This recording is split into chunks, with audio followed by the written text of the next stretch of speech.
Hello everyone, welcome to our channel still a wonder. Without any spoilers, కల్కి movie ఎలా ఉందో తెలుసుకుందాం. కల్కి 2898 AD starring Prabhas, Amitabh Bachchan, Kamal Haasan, Deepika Padukone etcetera.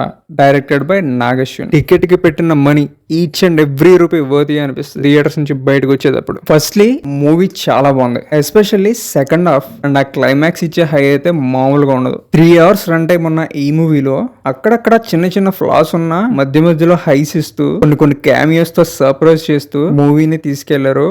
And second half లో వచ్చే యాక్షన్ ఎపిసోడ్స్ గానీ, క్లైమాక్స్ సీక్వెన్స్ అయితే పీక్స్ అంతే. క్యామియోస్ కొంచెం ఎక్కువనే చెప్పాలి. కొన్ని క్యామియోస్ మనం ఎంజాయ్ చేస్తాం కూడా. అసలు ఏజ్ గ్రూప్స్ తో సంబంధం లేకుండా చిన్న పిల్లల దగ్గర నుంచి పెద్దవాళ్ళ వరకు ప్రతి ఒక్కరికే నచ్చేలా ఉంది మూవీ. అండ్ ప్లాట్ విషయానికి వస్తే, దీపిక కాంప్లెక్స్ లో ఒక టచ్ సబ్జెక్ట్ కాంప్లెక్స్ నుంచి తప్పించుకుంటుంది. సో తన మీద 5 million units బౌంటీ ఉంటుంది.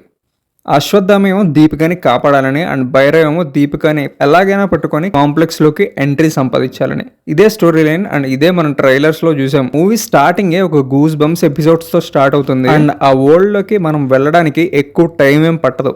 జస్ట్ ఫ్యూ మినిట్స్ లోనే మనం ఆ వరల్డ్ లోకి వెళ్ళిపోతాం. And just take a bow to the technical crew. Science fiction and మైథాలజీని పర్ఫెక్ట్ గా బ్లెండ్ చేసి తీసుకొచ్చారు. కమల్ హాసన్ గారి ఇంట్రడక్షన్ అయితే చాలా బాగుంది. ఎస్పెషల్లీ ఆ విజువల్స్ ఇంట్రడ్యూస్ చేసేటప్పుడే ఆ విజువల్స్ చాలా మీనింగ్ఫుల్ గా చూపించుకుంటూ వెళ్ళారు. ఇనీషియల్ గా క్యారెక్టర్స్ ని, సీన్స్ ని బిల్డ్ చేసుకుంటూ వెళ్ళిన పర్ఫెక్ట్ పే ఆఫ్ అయితే ఇచ్చారు. ఫస్ట్ లో కొంచెం ఏంటా ల్యాగ్ ఉంది అనుకుంటాం, but once second half and ఆ క్లైమాక్స్ పోర్షన్ చూశాక ఆ ఫ్లాస్ అండ్ ఆ ల్యాగ్ ని మర్చిపోతాం. ఆ రేంజ్ లో ఉంది క్లైమాక్స్. ఫస్ట్ హాఫ్ మొత్తం వరల్డ్ బిల్డింగ్ కి యూజ్ చేసుకున్న లేటర్ పార్ట్స్ ఆఫ్ ద మూవీలో ప్రతి క్యారెక్టర్ కి ఒక ఎమోషన్ అండ్ ఒక టార్గెట్ ఉంటుంది. క్లైమాక్స్ లో ఎస్పెషల్లీ వచ్చే పే ఆఫ్స్ కి మంచి హై ఇస్తుంది. అండ్ ఇంకోటి, బుజ్జి అండ్ భైరవ యానిమేటెడ్ సిరీస్ లో కొంచెం బ్రహ్మానందం గారు కనిపిస్తారు యానిమేషన్ లో, బట్ మూవీలో బ్రహ్మానందం గారి పోర్షన్స్ అయితే అంతగా లేవు. అంటే కొద్దిగానే చూపించారు.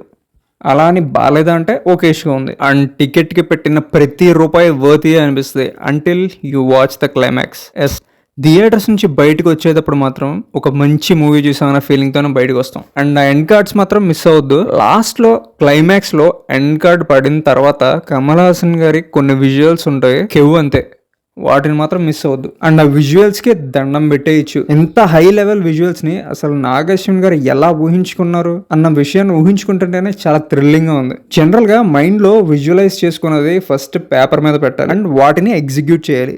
మైండ్ లో అనుకున్న విజువల్ ని పర్ఫెక్ట్ గా ఆడియన్స్ కి 100% ఎవ్వరూ చూపించలేరు. బట్ ఈ రేంజ్ విజువల్స్ ని ఆడియన్స్ కి చూపించారంటే నాగశ్విన్ గారు ఇంకా ఏ రేంజ్ లో ఊహించుకొని ఉంటారో అనిపించింది. ఇన్ఫాక్ట్ విజువల్సే కాదు, అలాంటి వరల్డ్స్ ని, కొత్త వరల్డ్స్ ని క్రియేట్ చేయడం అండ్ వాటిని ఇంత బ్యూటిఫుల్ గా చూపించడం. అండ్ ఎన్నాళ్ళకి ప్రభాస్ గారిలో ఫన్ యాంగిల్ ని చూసామా అనిపించింది బిగ్ స్క్రీన్ మీద. ఇది కదా కావాల్సింది ఫ్యాన్స్ కి, ఇది కదా మిస్ అవుతున్నాం అనిపించింది. అండ్ సినిమాలో గూస్ బంప్స్ ఇచ్చే సీన్స్ చాలానే ఉన్నాయి. సెకండ్ పార్ట్ కోసం ఈగర్గా వెయిట్ చేయండి అని అలా తీసిన క్లైమాక్స్ అయితే ఎపిక్ అంతే. అండ్ మూవీ ప్లాట్ మొత్తం దీపిక చుట్టూనే తిరుగుతుంది. అండ్ తనకి ఒక సాలిడ్ బ్యాక్ స్టోరీ ఉంటే బాగుంటుంది అండ్ ఇంకా ఇంపాక్ట్ఫుల్ గా ఉంటుంది అనిపించింది. అండ్ సపోర్టివ్ క్యారెక్టర్స్ కూడా చాలా బాగున్నాయి. మూవీలో వచ్చే ప్రతి అమితాబ్ అండ్ ప్రభాస్ గారి ఫైట్ సీక్వెన్సెస్ అయితే నెక్స్ట్ లెవెల్లో ఉన్నాయి.